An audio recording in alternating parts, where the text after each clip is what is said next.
Stigma pada kondisi kesehatan jiwa membuat kesulitan sembuh. Mengapa saya katakan demikian? Dalam praktek sudah 16 tahun lebih ini, saya sering mengalami banyak pasien mengalami kekhawatiran yang terlalu berlebihan, bukan hanya karena penyakitnya, tapi karena harus berkonsultasi ke dokter spesialis kedokteran jiwa dan memakan obat.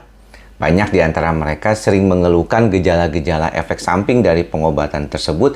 Namun menariknya, terkadang kalau saya perhatikan beberapa pasien yang terutama pernah berobat di luar negeri, misalnya di negara Singapura atau Malaysia, ketika mereka mendapatkan obat psikiater dari bukan dokter jiwa, misalnya seperti dokter spesialis lambung atau dokter spesialis jantung dan dokter spesialis lainnya, mereka tidak banyak keluhan terkait dengan hal tersebut.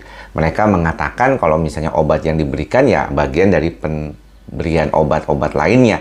Namun kalau obat-obat tersebut diberikan oleh dokter jiwa, pastinya kadang-kadang terjadi kekhawatiran yang berlebihan. Banyak efek samping yang bahkan bukan terkait dengan kondisi pasien sendiri. Dan ini yang sering menyebabkan banyak kekhawatiran yang berlebihan dan membuat pasien itu jadi serba salah.